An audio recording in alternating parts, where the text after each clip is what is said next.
திண்டுக்கல் ஊராட்சி ஒன்றியத்துக்கு உட்பட்ட வெள்ளோடு ஊராட்சி பகுதியில் வசித்து வருபவர் ஜார்ஜ் ஸ்டீபன். இவர் ஆம்புலன்ஸ் சேவை வழங்கும் நிறுவனத்தை வைத்துள்ளார். விஜயகாந்தின் தீவிர ரசிகரான இவர் விஜயகாந்தின் இறப்பு செய்தியால் அதிகம் பாதிக்கப்பட்டுள்ளார்.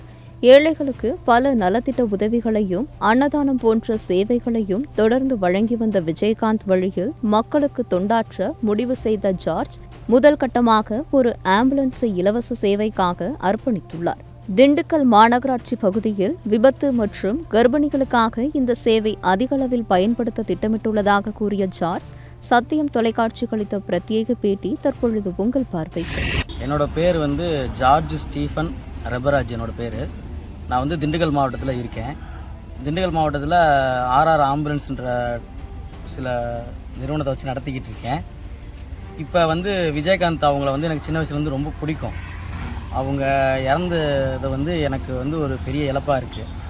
எல்லோரும் அவரோட இதில் சாப்பாடு போடுறது, சில விஷயங்கள் ஆட்டோ இதெல்லாம் பண்ணிக்கிட்டு இருக்காங்க இலவசமாக.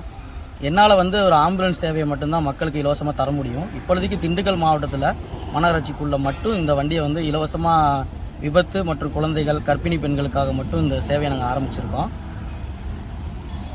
நான் 2017 ஆம்புலன்ஸ் ஸ்பீடுக்குள்ளே சொந்தமாக வண்டி எடுத்து வந்துட்டு மக்களுக்கு என்னால் முடிஞ்சதை சின்ன சின்ன ஒரு சேவையாக தான் பண்ணிக்கிட்டு இருந்தேன். அதுக்கப்புறம் இப்போ கொஞ்சம் பணம் சேர்த்து மக்களுக்கு ஏதாவது ஒன்று மருத்துவத்தில் பண்ணணும்னு சொல்லிட்டு தான் சில மெடிக்கல் கேம்ப்பு இதெல்லாம் அரேஞ்ச் பண்ணிக்கிட்டு இருக்கேன். இப்போ இந்த விஜயகாந்த் அண்ணன் இறந்ததுலேருந்து ஒரு ஓடணுமேன்றக்காக நானும் என் ஃப்ரெண்ட்ஸ் எல்லாம் சேர்ந்து இந்த வண்டியை இப்போ ரெடி பண்ணியிருக்கோம். இப்போ உங்கள் குடும்பத்தில் என்ன சொல்கிறேன் இந்த இதுக்கு சேவைக்கு? இல்லை, எங்கள் குடும்பத்தை பொறுத்தவரைக்கும் எல்லாருமே என்கரேஜ் பண்ணுவாங்க. நான் இந்த தொழிலுக்கு வரதுக்கு காரணமே எங்கள் சித்தப்பா தான். சுந்தர்னு சொல்லி எஸ்சி ஆம்புலன்ஸ் வச்சுருக்காரு. சின்ன வயசில் வண்டியில் அவர் கூட போவேன். அப்போல்லாம் ஆம்புலன்ஸில் இன்ட்ரெஸ்ட்லாம் கிடையாது. அவர் கூப்பிட்டு போய் அவர் பண்ணுற சேவையை பார்த்து தான் எனக்கு இதில் ஆர்வமே வந்துச்சு. ஃபுல்லாகவே எனக்கு வீட்டில் எல்லாருமே சப்போர்ட்டு தான்.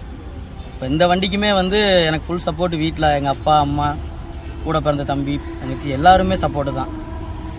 இல்லை, உங்களை தொடர்பு கொள்கிற 24 மணி நேரமும் இந்த வண்டி இருக்கும். இந்த வண்டியில் போட்டிருக்க இந்த நம்பர் எந்நேரமும் ஆனில் தான் இருக்கும். 24 மணி நேரம் எப்போ அவங்க கால் பண்ணாலும் வண்டி அவங்களுக்கு நிற்கும். இறந்த பிறகும் கூட மற்றவர்களை விஜயகாந்த் உதவ தூண்டிக் கொண்டே இருக்கிறார் என்பதற்கு இந்த சம்பவம் சிறந்த சான்றாக அமைந்துள்ளது.